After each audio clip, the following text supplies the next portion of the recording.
لیکن وہ اس لیے آیا کہ ہم سب کو ہمیشہ کی زندگی بخشے۔ جن بیماریوں کا آپ نے ذکر کیا وہ تو بہت زیادہ ہیں، اور وہ بیمار لوگ جو مختلف بیماریوں اور اذیتوں میں مبتلا تھے اور جو بدروح گرفتہ تھے، کوڑ کے مرض میں تھے، مفلوج تھے، لگتا ہے یسوع تب آیا جب تمام بنی نوع انسان صحیح بیماریوں میں گھرے ہوئے تھے۔ صحیح۔ پروگرام کے آخری حصے میں آپ ان لوگوں کے لیے کچھ کہنا چاہیں گے جو دکھوں میں، بیماریوں میں مبتلا ہیں؟ انہیں کیا کرنا چاہیے؟ دراصل دکھ مسیح کے دور ہی تک محدود نہیں رہے تھے، اور میں یہ کہوں گا کہ لوگ آج بھی دکھوں سے گزر دکھ رہے اٹھاتے ہیں۔ ہیں۔ آپ نے بالکل صحیح کہا، لوگ آج بھی دکھ اٹھاتے ہیں۔ کیا اس میں بہتری آئی ہے؟ دکھ کم ہوئے ہیں کہ زیادہ؟ لوگ آج بھی دکھوں میں گھرے ہوئے ہیں۔ دراصل ان کی ضرورتیں ان کو مجبور کر دیتی ہیں، لیکن یسوع کے پاس بنی نوع کی تمام مشکلات کا حل موجود تھا، اور کیا کوئی کہہ سکتا تھا کہ اگر وہ مسیح کو قبول کر لیں تو ان کی ساری مشکلات حل ہو جائیں گی؟ ان کے پاس دولت کے انبار لگائے جائیں گے، اور یہ وہ خوشخبری نہیں جس کی ہم منادی کرتے ہیں، لیکن ایسے سخت حالات میں بھی ہم خوش ہوں گے، اطمینان میں رہیں گے، اور کسی چیز کی فکر نہ ہوگی، بلکہ ہر ایک بات میں تمہاری درخواستیں دعا اور منت کے وسیلے سے شکر گزاری کے ساتھ خداوند کے سامنے پیش کی جائیں، تو خداوند کا اطمینان جو سمجھ سے باہر ہے تمہارے خیالوں کو مسیح یسوع میں محفوظ رکھے گا۔ شکریہ، ہم پروگرام کے اختتام پر پہنچ چکے ہیں، مہمانوں سے رائے جانتے ہیں۔ جی، ہم چوتھے باب کے آخر میں یہ سیکھا ہے کہ یسوع تمام گلیل میں پھرتا رہا، اور یہ وہ شہر ہے جہاں سے اس نے اپنی خدمت کا آغاز کیا۔ وہ وہاں کے ہر ایک شہر اور قصبہ میں گیا اور لوگوں کی ہر طرح کی بیماری اور کمزوری کو دور کرتا رہا، اور ہم نے سیکھا کہ اس نے تعلیم دینا اور آسمان کی بادشاہی کی خوشخبری کو لوگوں میں پھیلانا شروع کیا۔ خداوند صرف اس لیے نہیں آیا کہ وہ لوگوں کو بیماریوں سے شفا دے، بلکہ روحوں کو بربادی سے بچائے۔ سب سے افسوسناک بات یہ ہے کہ خدا جو اطمینان کا خدا ہے کفرنہوم میں آیا، جس کا مطلب ہے آرام، اور چند لوگوں نے ہی اس سے فائدہ اٹھایا اور اسے قبول کیا۔ شکریہ، خدا آپ سب کو برکت دے۔ بھائی یوسف، خدا آپ کو کا بھی برکت شکریہ۔ دے۔ عزیز ناظرین، متی کی انجیل اس کے چوتھے باب میں کلام یسوع کے بارے میں کہتا ہے وہ ناصرت کو چھوڑ کر کفرنہوم میں جا بسا، اور چوتھے باب کا اختتام اس بات پر ہوتا ہے کہ وہ لوگوں کو ان کی ہر طرح کی بیماری اور کمزوری سے آزاد کرتا ہے۔ تمام بیمار اور کمزور اس کے پاس آئے اور ان کو اس میں پناہ ملی، انہیں شفا دینے والا طبیب مل گیا۔ یسوع آ کر کفرنہوم میں بس گیا، جس کے نام کا مطلب ہے آرام کی جگہ، جیسا کہ اس نے کہا کہ اس کا مشن سب مصیبت زدہ کو آرام دینا ہے، اور بے شک جب مصیبت زدہ اس کے پاس آئے تو اس نے انہیں آرام دیا اور انہوں نے سکون محسوس کیا۔ عزیز ناظرین، میں آپ کو بتانا چاہتا ہوں، ہو سکتا ہے آپ کسی بیماری میں مبتلا ہو جس کا آپ نے ذکر نہ کیا ہو، یا کسی بے چینی کا شکار ہوں، یا کسی روحانی مسئلے کا شکار ہوں، لیکن صرف یسوع مسیح کے وسیلے آپ شفا پا سکتے ہیں۔ مسیح آپ کو ہر طرح کی جسمانی بیماری سے آزاد کر سکتا ہے، لیکن یسوع کو جسموں سے زیادہ بھٹکی ہوئی اور مردہ روحوں کو آزاد کرنا ہے۔ مردہ روحوں کو شفا اور مردہ روحوں کو زندگی بخشنا اہم ہے۔ اگلی قسط میں آپ سے پھر ملاقات ہوگی۔ خدا آپ سب کو برکت دے۔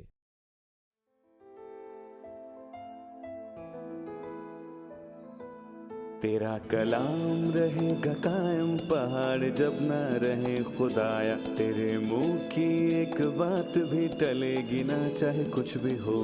تیری مانند یہ ہے زندہ، سونے سے بھی قیمتی، میرا دل یہ دے گواہی ہے، یہ کتاب عظیم نازل کرے اپنا کلام، شکستہ دلوں کو سکون ملے، تاریکی دور ہو میری راہیں روشن کر، دل اپنا کلام کثرت سے اے خدا بدل دے، رہائی دے کثرت سے پھل ملاؤ۔ کلام رہے گا قائم، پہاڑ جب نہ رہے خدایا، تیرے منہ کی ایک بات بھی ٹلے گی نہ، چاہے کچھ بھی ہو۔